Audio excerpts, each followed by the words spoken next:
Damai sejahtera Allah yang melampaui segala akal, kiranya mengawal hati saudara-saudara sekalian di dalam Kristus Yesus Tuhan kita. Amin. Sekali lagi saudaraku, kami dari Yayasan BKS Marturia mengucapkan selamat Hari Natal bagi kita semua. Di hari sukacita ini, di pesta Natal yang pertama ini, Tuhan akan menyapa kita dengan firman-Nya yang menjadi berita Injil, adalah dari Injil Yohanes pasal yang pertama, ayat yang pertama hingga ayat yang ke-14. Saya bacakan untuk kita, mari kita simak bersama-sama. Pada mulanya adalah firman. Firman itu bersama-sama dengan Allah, dan firman itu adalah Allah. Ia pada mulanya bersama-sama dengan Allah. Segala sesuatu dijadikan oleh Dia, dan tanpa Dia tidak ada sesuatu pun yang telah jadi dari segala yang telah dijadikan. Dalam Dia ada hidup, dan hidup itu adalah terang manusia. Terang itu bercahaya di dalam kegelapan, dan kegelapan itu tidak menguasainya. Datanglah seorang yang diutus Allah, namanya Yohanes. Ia datang sebagai saksi untuk memberi kesaksian tentang terang itu, supaya oleh Dia semua orang menjadi percaya. Ia bukan terang itu, tetapi ia harus memberi kesaksian tentang terang itu. Terang yang sesungguhnya yang menerangi setiap orang sedang datang ke dalam dunia.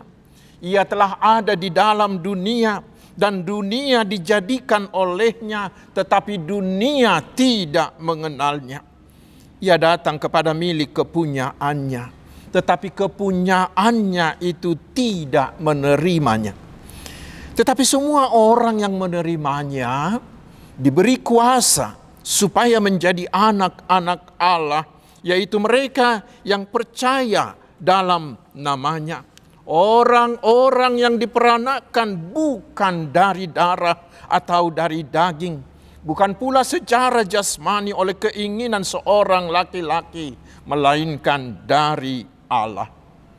Firman itu telah menjadi manusia dan diam di antara kita, dan kita telah melihat kemuliaannya, yaitu kemuliaan yang diberikan kepadanya sebagai anak tunggal Bapa, penuh kasih karunia dan kebenaran. Demikian firman Tuhan. Saudara-saudaraku, kekasih-kekasih Tuhan Yesus Kristus, bila Natal tiba terasa ada sukacita yang luar biasa. Dan perayaan Natal sudah berkembang menjadi perayaan gereja yang terbesar. Sekarang pertanyaannya, bagaimana Natal itu bisa berkembang menjadi perayaan gereja terbesar? Saya baca dalam bukunya Bapak Pendeta Dr. S.A.E. Nababan almarhum, dalam bukunya yang terbaru dikatakan bahwa hari Natal itu mempunyai arti historis dan arti teologis yang sangat mendalam. Tadinya Kaisar Aurelius mendekritkan bahwa tanggal 25 itu sebagai hari perayaan untuk memuja dewa matahari di kerajaan Roma. Lalu melihat tindakan kaisar tersebut, Uskup Roma menentukan tanggal yang sama 25 Desember itu untuk gereja sebagai tanggal perayaan Natal, dengan maksud untuk menyaksikan kepada seluruh dunia ini tentang kemenangan Kristus atas segala budaya-budaya kekafiran. Menyatakan bahwa Yesus Kristus itulah matahari terang sejati. Karena itu saudaraku, hari Natal telah menjadi simbol kemenangan Kristus dalam kerajaan Romawi. Tetapi di samping itu, menurut beliau, Natal berkembang menjadi perayaan gereja terbesar juga disebabkan oleh tindakan teologis yang sangat menentukan. Pada waktu itu banyak sekali orang meragukan bahwa Yesus Kristus itu benar-benar memiliki tabiat manusia. Mereka meragukan bahwa Allah bisa lahir sebagai bayi manusia. Lalu untuk menentang ajaran yang meragukan dan menyesatkan itulah dirayakanlah hari Natal untuk menyaksikan dengan terang benderang bahwa Yesus Kristus anak Allah itu benar-benar lahir sebagai manusia. Dengan tindakan teologi seperti itulah hari Natal menjadi perayaan gereja yang terbesar.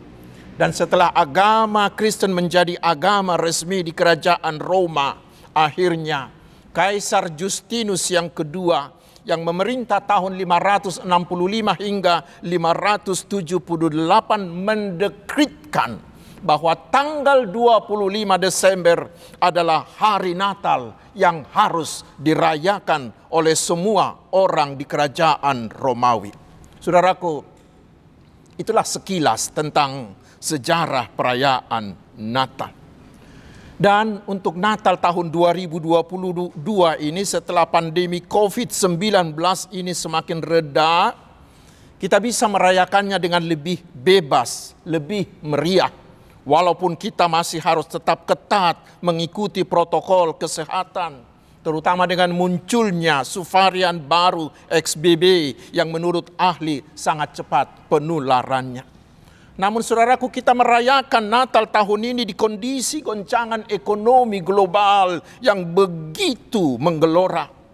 Dan kita hidup di tengah masyarakat yang semakin lama semakin kurang nyaman karena kejahatan yang semakin merajalela yang bisa membuat kita merasa khawatir. Tetapi saudaraku, sebagai seorang yang percaya kepada Tuhan Yesus, kita harus melangkah dengan pasti. Kita harus melangkah dengan penuh optimisme, dengan semangat dan sukacita.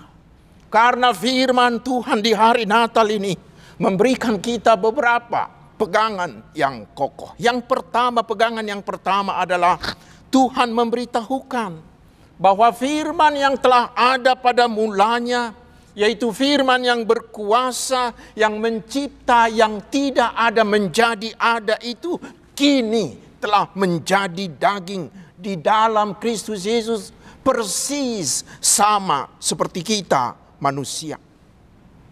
Itulah yang sering disebut sebagai inkarnasi. Dan itulah yang kita rayakan dengan penuh sukacita di hari Natal. Pertanyaannya, apa gunanya bagi kita bila firman itu menjadi manusia di dalam Yesus? Yaitu saudaraku, supaya Yesus bisa menjadi juru selamat bagi kita. Karena dengan menjadi manusia, Yesus akan memberikan nyawanya untuk menebus kita dari perbudakan dosa dan perbudakan iblis. Yesus akan menggantikan kita menanggung segala derita yang diakibatkan oleh kutuk dosa itu. Dan Yesus bisa menjadi korban perdamaian sehingga kita bisa kembali berdamai dengan Allah. Dan karena itulah Yesus berani mengklaim di Yohanes 14 ayat 6 itu dengan mengatakan, "Akulah jalan dan kebenaran dan hidup. Tidak ada seorang pun yang datang kepada Bapa kalau tidak melalui aku." Dengan singkat saudaraku, di dalam Yesus firman yang telah menjadi manusia itu ada keselamatan sempurna bagi kita. Itu memastikan bahwa bila kita mau menerima Yesus menjadi Tuhan dan Juru Selamat kita, maka pasti kita akan diselamatkan. Apapun yang terjadi dalam hidup kita di tahun ini, suka atau duka, sakit atau sehat, biarpun kita kaya atau miskin, biarpun kita berhasil atau gagal, kita tidak perlu takut. Karena bagi kita pasti sudah ada keselamatan. Karena itu hari Natal ini meminta, mari saudaraku, terimalah Yesus dan andalkanlah Dia terus. Sehingga kita akan menjalani tahun depan dengan langkah yang mantap. Dan pegangan yang kedua saudaraku dikatakan diam di antara kita. Yang berarti Allah di dalam Yesus itu tinggal di tengah-tengah kita. Itu yang luar biasa. Coba bayangkan saudaraku, Allah yang maha kuasa, yang dapat melakukan apapun, itu sekarang berada di tengah-tengah kita, di dekat kita, serumah dengan kita, satu tempat duduk dengan kita, untuk siap membantu kita, siap menjaga kita, siap memberi kekuatan ketika kita lemah, siap memberi kita kepastian ketika kita ragu-ragu, siap mengangkat kita ketika kita terjatuh, dan siap memberi kita kesembuhan ketika kita sakit, dan siap menopang kita ketika kita akan jatuh. Terutama saudaraku, ketika kita sedang menghadapi era disrupsi, era perubahan yang super canggih dan super cepat ini, yang sering membuat kita menjadi bingung dan galau. Firman hari ini memberi kita kepastian akan penyertaan Tuhan.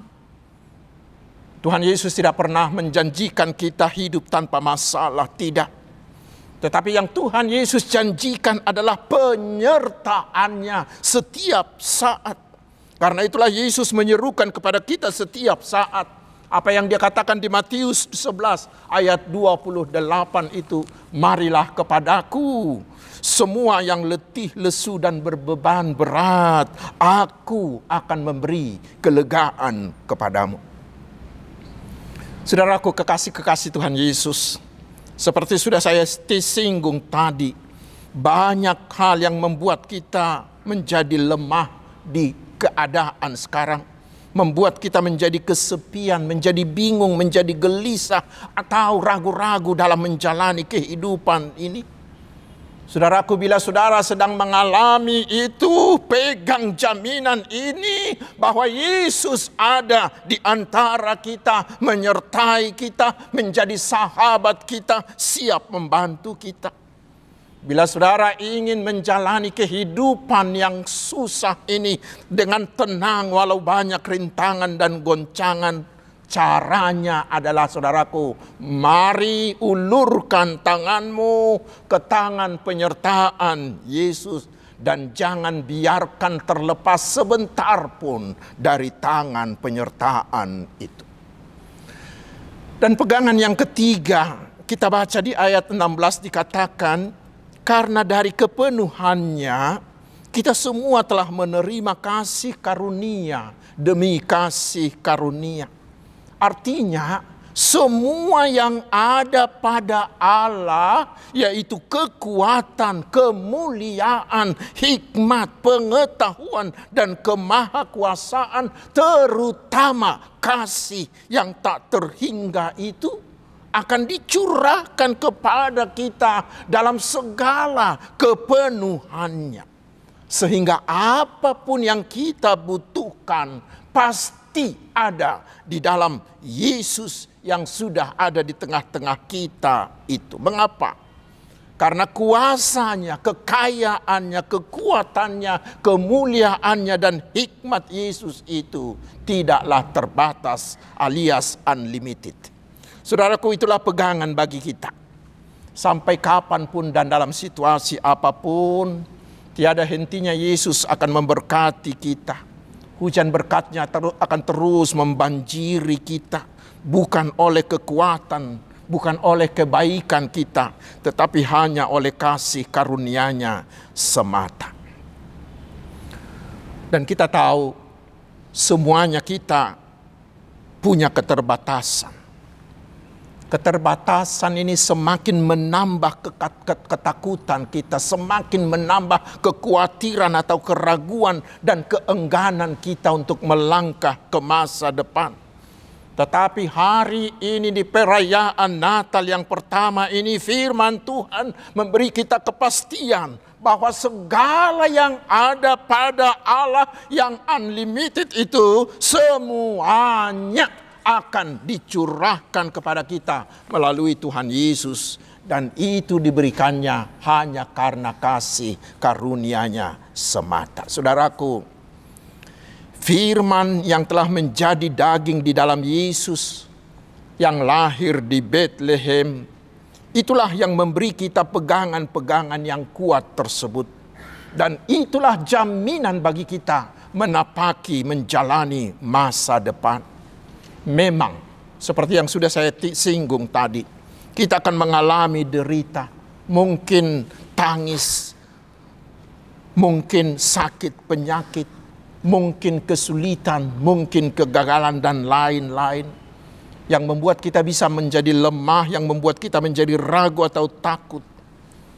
Banyak orang yang memprediksi bahwa tahun 2023 yang akan datang itu akan penuh dengan kegelapan karena dunia sudah mulai dihinggapi oleh resesi ekonomi yang katanya lebih berat dari resesi-resesi yang pernah terjadi sebelumnya.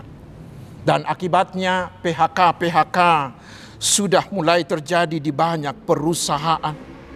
Ditambah lagi dengan kelangkaan pangan akibat perubahan iklim dan juga akibat perang antar bangsa. Dan itu akan membuat harga-harga makanan semakin melonjak. Ditambah lagi, diperparah lagi dengan banyaknya terjadi bencana-bencana alam yang mengancam nyawa manusia.